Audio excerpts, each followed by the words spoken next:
start with the Israeli, the Channel 12 in Israel reported that Israel wants to attack Iran even if the United States decides not to cooperate or to be part of that. How serious is that? And how do you see the atmosphere with the Trump administration? Are they going to get back to the war? Or maybe they give the green light to Israel attacking and they join in Israel? Well, what I'm hearing from my friends in the military is they expect this, they expect another round of attacks, potentially this week. Now, expectation is one thing. Will they really do it? Who knows?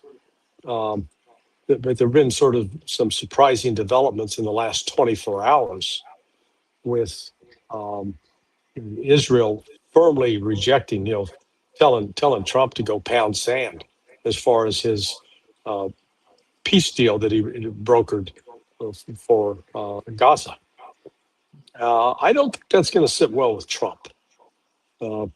Look, when Trump turns on people like Tucker Carlson and Candace Owens for what he saw as being disloyal or not accepting what he wanted, I think he'll give the same treatment to Bibi Netanyahu. And so I think the Israelis have really made a blunder, and I'm sure it's being done for political purposes, domestic political purposes. Oh, there will never be a Palestinian state. We're not going to agree to this at all. Trump can go pound sand. Well, it reinforces this concept that Trump's just a little bitch, that he has to do what Bibi Netanyahu says. And I don't think Trump likes being perceived that way. He likes to be perceived as he's the one telling Bibi what the score is. So, on the one hand, weighing more attacks on Iran, but apparently General Kane, the chairman of the Joint Chiefs of Staff, he is the principal military advisor to Donald Trump, has said, further attacks are only going to weaken us, not strengthen us, and they're not likely to force the Iranians to change. Now, Commander of CENTCOM, Brad Cooper, he reportedly, it sounds like in some regards, he shares Kane's view, but they've come forward with a, sort of a 20-day plan for bombing the hell out of Iran, in theory, even though they'll have less munitions than they did during the first 42 days of the war. It could be that they'll give it one more shot, thinking all we got to do now is put more military pressure and Iran will fold. And then when they do that and Iran ends up retaliating in a massive way on Israel and on other U.S. bases in Jordan, I think they'll realize, oops, that was a mistake. How about Israel attacking Iran without the United States? I don't see how they can, because they're going to need U.S. refuelers to do it. And they're going to have the cooperation of the Saudis to fly over Saudi territory. I don't, conceivably the Saudis might give in to U.S. pressure, but they're not going to allow Israel to do that. So I think Israel's just, talking out of their hat on this. Do you think that the new agreement, the new military, I would say military pact or military cooperation with Turkey and Pakistan, are they gonna, talk with Saudi Arabia if they're gonna use their airspace? Because part of that is how they're gonna manage their difficulties with the region. I'm talking about Saudi Arabia, how they're gonna manage their, the country in terms of the conflicts, ongoing conflicts with Iraq, with Yemen, and right now you mentioned Saudi Arabia. They need, Israel needs Saudi Arabia airspace, the Saudi airspace to attack Iran. Yeah. And how do you see the reaction on the part of those two countries? Well, first of all, let's look at, they signed that agreement. And since signing that agreement, the Houthis and the PMF have launched attacks inside Saudi Arabia. What have Turkey and Pakistan done or said in regards to that? I don't even think there's been condemnation of the Houthis or the Iraqis, the Iraqi militia, the PMF. I don't think either Turkey or Pakistan have said anything about that, and which goes, the agreement ostensibly says that an attack on one is an attack on all. Well, there's been an attack on one, and the others haven't reacted as if it's an attack on them. What is, Larry, your understanding of Donald Trump getting back to the war, as you've mentioned? What is that all about when it comes to the opening of the Strait of Hormuz? Because after all, the whole operation is about the Strait of Hormuz right now. Nobody's talking about the nuclear program, anything else. And how I saw today, Democrats, basically all of them, they say the war was lost. Most of them, not all of them. The war was lost. We know that was a defeat, but we have to get out as soon as possible. It doesn't seem that would be the understanding on the part of Republicans. And what is your understanding of that? Well, the Republicans, or let's say it, the Republican, and I'm including in that the MAGA base, they're split. So there is a real division there now, and it's not going to be quickly resolved. So it's there as a point of conflict that I've likened it, and I intend to write on this more extensively. That it's comparable, potentially comparable to the split that took place in the party out of which the Republican Party was born in 1854. So in 1854, the dominant party was the Whigs. The issue then was slavery. And, are we going to allow parts of the United States that are not currently slave states to be slave states or not? And that created a real fissure, a real division. Well, the division that's emerging within the MAGA base are those that want to surrender themselves to Israel, and those that say, no, we're not. We've got to be America first, not Israel first. And so that's a real issue. Sorry, my dog he's hearing something going crazy. So there's a potential for that to really cause a split within the whole Republican Party, and that kind of split is going to weaken the Republicans going into the fall elections. So there's a sizable number of Republicans as well that are I think we talked about this yesterday. I mentioned Mark McCloskey, who was he's based in Missouri. He and his wife came to some notoriety during the Black Lives Matter protests. They were in St. Louis. They had a group of these Black Lives Matter people trying to come into the yard in their home, and they were standing outside with guns. But he had been Trump's campaign manager, and he had the task to work Pennsylvania for Trump in the 2016 election. So he was a genuine Trump supporter, big time. Not now, and it's all over Trump surrendering America first to making America second when it comes to Israel. So that tension's there, and so that's one of the other factors that's at play here, which could give Trump pause.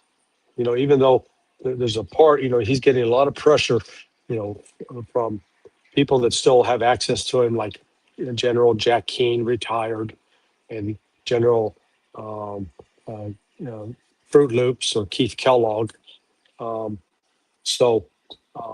He's getting, and then Miriam Adelson going, you got to do something about Iran. You can't let them off. You got to continue the military campaign.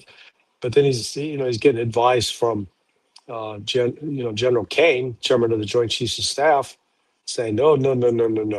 We can't. We've done everything we can do at this point. Any further military efforts like this are simply going to weaken us, not weaken them, weaken us.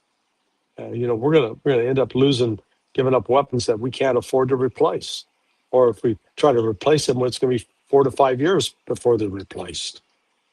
So there is no readily obvious military path forward. It's largely very negative and very harmful to the United States. That said, that doesn't mean that Trump will do what's rational, because he's done some pretty irrational things here of late. Who's supporting these people like Keith Kellogg, General Keith Kellogg? Because he was, when it comes, you remember when Donald Trump, he has decided he's going to be his envoy in Ukraine. Then right now in the West Asia, you see every time they want to talk, they want to say something about the war, Keith Kellogg is one of the few people that Fox News would ask him, would ask him to come on the program to talk about the war and how to manage the war. Who are these people? Are they supported by the military industrial complex? Do they have the links with them, or there's somehow they get their support from the political parties? Yeah, we're doing like a cheerleader cheer. Give me an I, give me an S, give me an R, give me an A, give me an E, give me an L. What does that spell? Israel.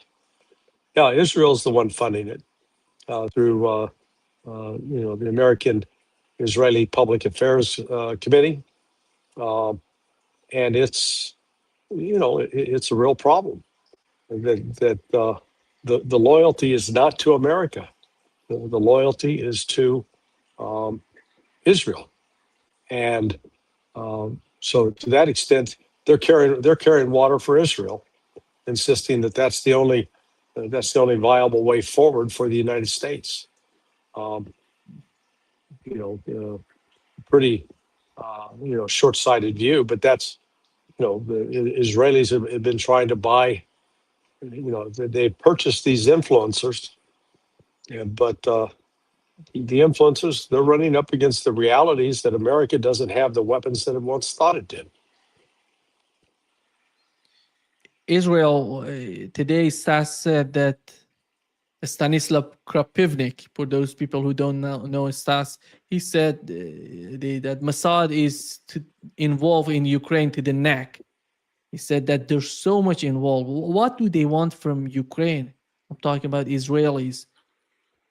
Yeah, well, you've got this a prominent number of Ukrainian Jews who hated the Soviet Union, that they continue to hate Russia, ascribe to Russia the same, treating Russia as if it's the Soviet Union. It's not.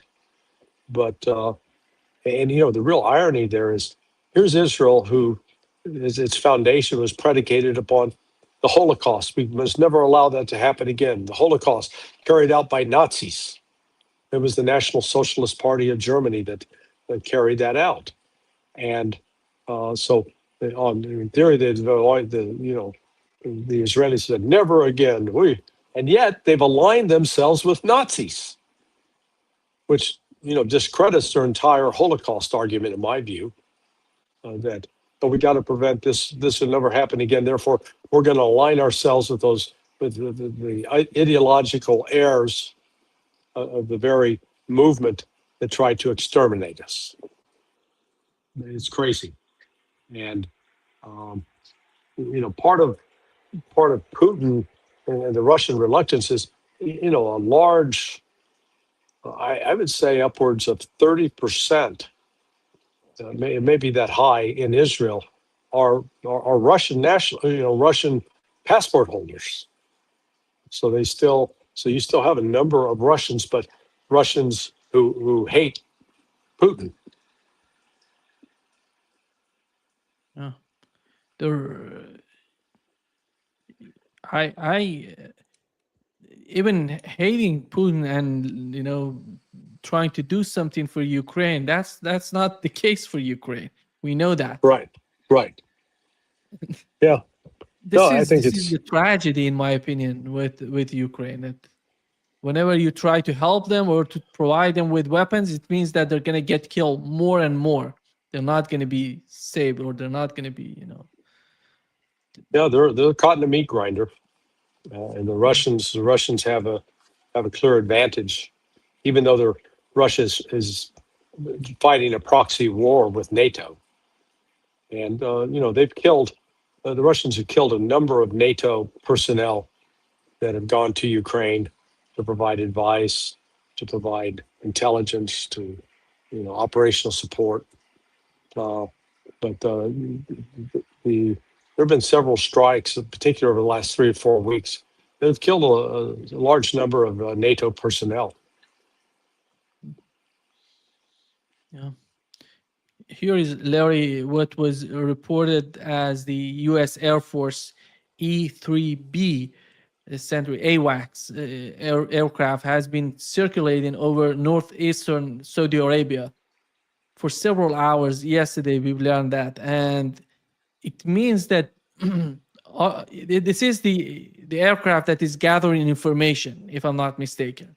Well, it is basically a replacement, not the best replacement, for ground radar that the Iranians destroyed. So now the United States has to rely upon these AWACS instead of the ground radar. So that's a problem, because normally they would have the ground radar would have told them everything, the locations where the PMF is firing from. So that's what that AWACS was doing, trying to identify the firing positions of the PMF, and that could then become, they'd pass that information to the Saudis, and the Saudis would ostensibly use it to carry out attacks on those sites in Iraq. The attack, Yemenis attacked Saudi Arabia last night again, and it was in response to Saudi Turkish drones going to Yemen, gathering information, and they attacked Saudi again. Right. How? I mean, that's like I said, the Houthis and the PMF allies are not going to give up, and so this will broaden the war, and put then Saudi Arabia more in the crosshairs. And the Saudis, they bombed. I think the PMF bombed another refinery site inside Saudi Arabia. I've likened it to. So let's say you got 2 people that are fighting. One person lives in a glass house. That's Saudi Arabia. The PMF lives in a brick house. Now, they're in a rock. They're attacking each other with rocks. Well, who's going to have a better chance of breaking windows with rocks, the PMF or the Saudis? Well, clearly the PMF. The Saudis they're living metaphorically in a glass house, and they can't stop the PMF from throwing rocks and breaking their glass houses. Yeah. The Turkish foreign minister responded, Larry. He was asked about Saudi Arabia and its position in the ongoing conflict. He said that when we talk to Saudi Arabia regarding Iran, they don't have an intention to say things like, let's wage war on Iran, let's destroy Iran, let's do this and that in Iran. They have different opinion on this matter. MBS, in his recent conversation with Trump, shared the view that this war must stop as soon as possible. Mm-hmm. And that military intervention against Iran is in no way a solution. And that this issue should be resolved through dialogue and agreement. This is the same tone that we hear from the Iranians as well. They said that Saudi Arabia is in contact with them talking the same way as Fidan, the foreign minister of Turkey, was just mentioning his sort of understanding of Saudi Arabia. But this is one part. On the other hand, you see the conflict with Yemen, with Iraq, as you mentioned. And you see the mainstream media, New York Times, for example, reporting that Saudi Arabia wants to, they didn't want this, during the war, they were trying to picture Saudi Arabia as one of the main countries supporting the war. And what is the position of Saudi Arabia, putting these two sides, two different sides, by the way? One side says Saudi Arabia is prepared. Donald Trump said that in his last, sort of thought. He said they did everything to support us. They supported us, they prepared, they provided us with everything. Who's telling us the truth? There can be two truths. The Saudis are caught in this battle with Ansar Allah, and for whatever reason, they won't let it go. And so Ansar Allah is going to keep punching back at them. But I think that the true intent of that Mecca agreement was ultimately aimed at Israel, not at Iran, and certainly not at the Houthis. Because if it was, then you'd see Pakistan and Turkey coming out being very forceful and condemning the Houthis and then moving military assets against them. There's no way that Turkey and Pakistan present more military power than a U.S. carrier strike group. So the U.S. carrier strike group already tried to defeat the Houthis and failed. And so if they think that this is going to come out in a different way, they're kidding themselves.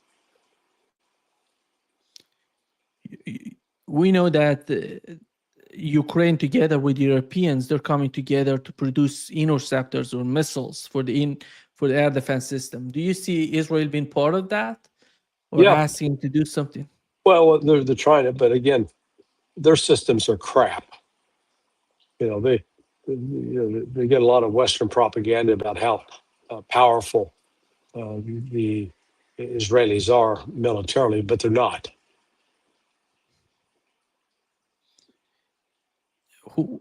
Who's paying right now for those weapons that Ukraine is producing? We know that Donald Trump is making money out of the situation in Ukraine, but he's not paying anything, to my understanding. Yep. No, I mean, that's true. They are, more of it's coming out of Europe, I think. But again, there are weapons, supposedly they're going to provide some more PAC-3 missiles. From where? They don't have them to provide. They're it's like providing unicorns. You can conceive of them, but it's a mythological creature. And at this point, ample supplies of PAC-3 missiles for that air defense system, the Patriot, that's also mythical.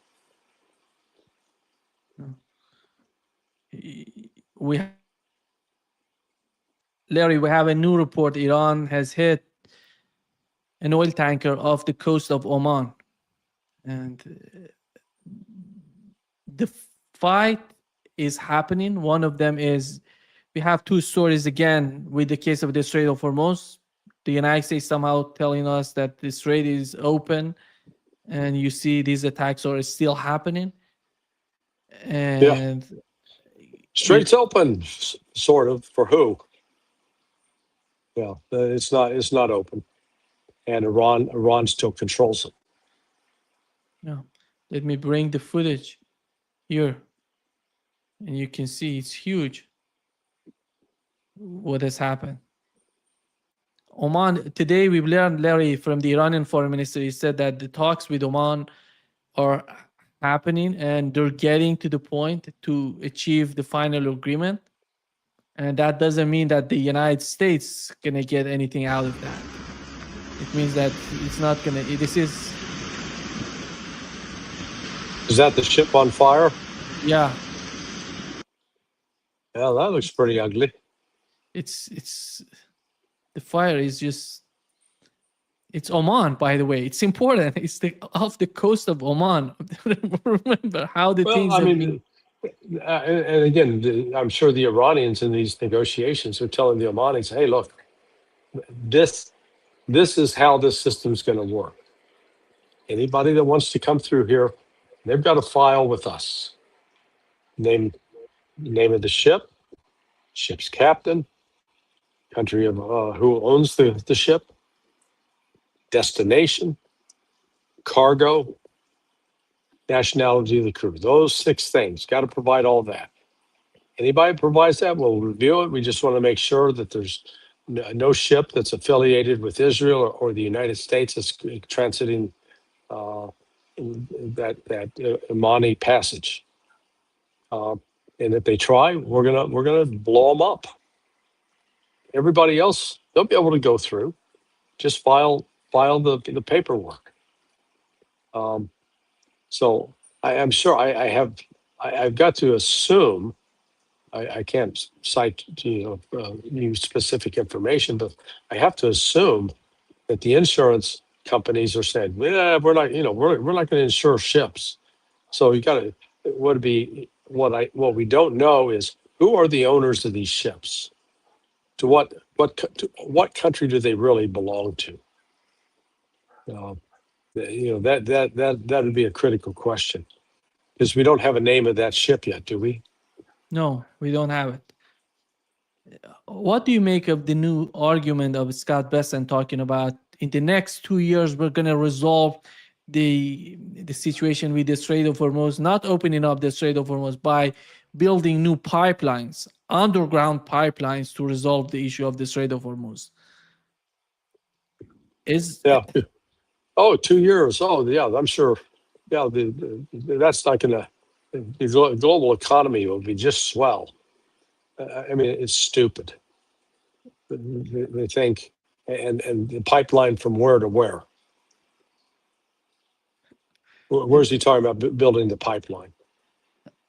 I assume he's talking about Saudi Arabia, UAE, Kuwait, all these using the underground pipelines that they're going to build. Maybe some. He said in 2 years we're going to be. But where's the terminal? Where do they terminate?